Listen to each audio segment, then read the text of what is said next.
বন্ধুরা, গত কিছুদিন আগে আমি এই রুগীর একটা জীবের ছবি দিয়েছিলাম। তো অনেকে বলেছে এই জীব দেখে অনেকে অনেক ওষুধের কথা বলেছে, কিন্তু সব সময় আমরা জীব দেখে ওষুধ নির্ধারণ করলে হবে না। কিন্তু এগুলো এই অবস্থা হওয়ার পিছনে কোনো না কোনো কারণ থাকে। কারণকে উদ্ঘাটন করে আমাদেরকে ওষুধ দিতে হয়। তো কারণ উদ্ঘাটন হলে তারপর আমরা জীব দেখি, জীব দেখে ওষুধ সিলেকশান করে। কিন্তু এই রুগীর জীব দেখে ওষুধ সিলেকশান বড় কথা নয়, বড় কথা হচ্ছে এই রুগীটির কী কারণ ছিল বা কী অসুবিধা, কী কষ্ট ছিল। তো আমি এই রুগীটিকে দেখাচ্ছি, তার জীবও দেখাচ্ছি, তার মেন কমপ্লেন কী ছিল সেটাও আমি জানাচ্ছি। দেখি আপনার জীবটা দেখান। এই মুরব্বীর জীবটাই ছিল একেবারে বিভৎস অবস্থা হয়ে আছিল। তার কারণ ছিল মুখে খাবার বন্ধ ছিল।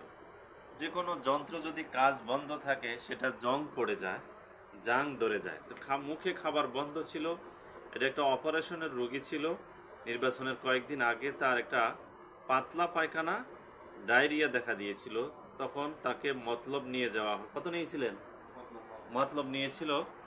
তাই ওখানে চিকিৎসা হওয়ার পরে একেবারে পায়খানা বন্ধ হয়ে যায়। তো বন্ধ হয়ে যাওয়ার পরে তারপরে তার পেটে ব্যথা দেখা দেয়, এরকম তো প্রচণ্ড পেট ব্যথা দেখা দেয়। পরে আবার হাসপাতাল ভর্তি করানো হয়। তো ভর্তি করানোর পরে তারা পরীক্ষা করে দেখলো সেখানে আতে আত প্যাঁচ খেয়ে আছে। এটাই তো বলেছিল। তো রুগীর যে কন্ডিশন, এই কন্ডিশন অনুযায়ী এই রুগীকে অপারেশন সম্ভব নয়। অপারেশন থিয়েটারে নিয়ে যাওয়া হয়েছিল, কিন্তু সেখান থেকে আবার ব্যাক দিছিল নাকি? আপনাকে অপারেশন নিয়ে গিয়েছিল, আপনি দেখেছেন?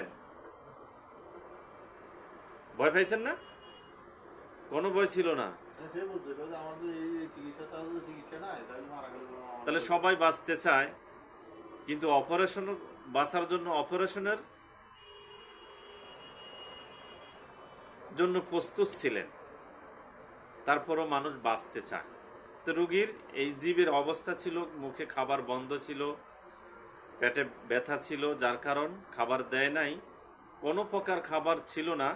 তার ওই মুখ দিয়ে খাবার বন্ধ হওয়ার কারণে তার এই জীবের এই অবস্থা ছিল। তখন তাকে ওই স্যালাইনের মাধ্যমে খাবার দেওয়া হতো। তো তখন আমি তাকে এই প্রেসক্রিপশন করে একটা ওষুধ দিয়েছিলাম। কিন্তু অনেকগুলো ওষুধের সিমটম তার উঁকি মারে, যেমন মেনি মোলস আবার দ্য ফেস হেয়ার অ্যান্ড দেয়ার। তো এগুলো দেখলে অনেক সময় আমাদের সাইকোটিক ওষুধকে ইন্ডিকেশন করে। কিন্তু রুগীকে আমরা ওষুধ দিতে হবে পাকস্থলীর উপরে ক্ষমতা বা শরীরে পানি টানি এসে গিয়েছিল। এখন তো চাই হাতগুলো দেখি, হাতগুলো অনেক ফুলা ছিল, পানি ছিল। এখন আর পানি নেই, পানি চলে গেছে, পায়ে সামান্য পানি আছে।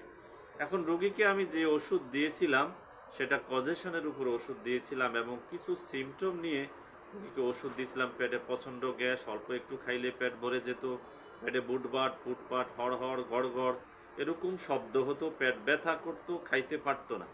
এখন মোটামুটি খাইতে পারেন তো? তাহলে এই রুগীটা অপারেশনের রুগী ছিল। তাহলে বয়সও তেমন 85 বয়স। তাহলে 85 বছর, এখন অপারেশন করলো, তার কন্ডিশন যে অবস্থা শরীরের, সেটাও আবার সেন্স ফিরে আসতো না। তো এই কারণে আমাকে হাসপাতাল থেকে ফোন দিয়ে রুগীটা নিয়ে আসছিল আলামিনে। কিন্তু আলহামদুলিল্লাহ এখন রুগীটা অনেক ভালো আছে, তরল খাবার খাচ্ছে। আগে খাবার খেলেই ব্যথা করতো, এখন আর তেমন ব্যথা নেই। তো এখন এই রুগীকে তরল খাবারে, কয়েক মাস তরল খাবারে দিতে হবে। তা আশা করি এই রুগী ইনশাল্লাহ সম্পূর্ণ সুস্থ হবে। তারপরে আমরা ডিপলি মায়াজোমেটিক অ্যাঙ্গেলে আমরা চিকিৎসা দিব। এখন তার যে পাকস্থলীর উপরে, ইনডাইজেশনের উপরে ওষুধ দিতে হবে, যাতে ওই জায়গাটা পরিষ্কার এবং ক্লিয়ার থাকে। এরপর আমরা মায়াজোমেটিক চিকিৎসা দিয়ে রুগীকে সম্পূর্ণ ইনশাল্লাহ আরোগ্যের দ্বার প্রান্তে পৌঁছিয়ে দিব। তো homeopathy treat the patient not the disease, রোগ নহে রোগীর চিকিৎসা। কজেশন, লোকেশন, সেন্সেশন, মডালিটিস, কনকমিটেন্স, আমরা এই সিমটমগুলো নিয়ে রুগীকে কেস টেকিংয়ের মাধ্যমে অ্যাপারিজম 2 রুগীকে পূর্বের স্বাস্থ্যে ফিরিয়ে দেওয়া এবং আদর্শ আরোগ্যের মাধ্যমে রুগীকে পূর্বের স্বাস্থ্যে ফিরিয়ে দেওয়া, এটাই হচ্ছে আমাদের একমাত্র ডাক্তারের কর্তব্য। ওকে, থ্যাংক ইউ।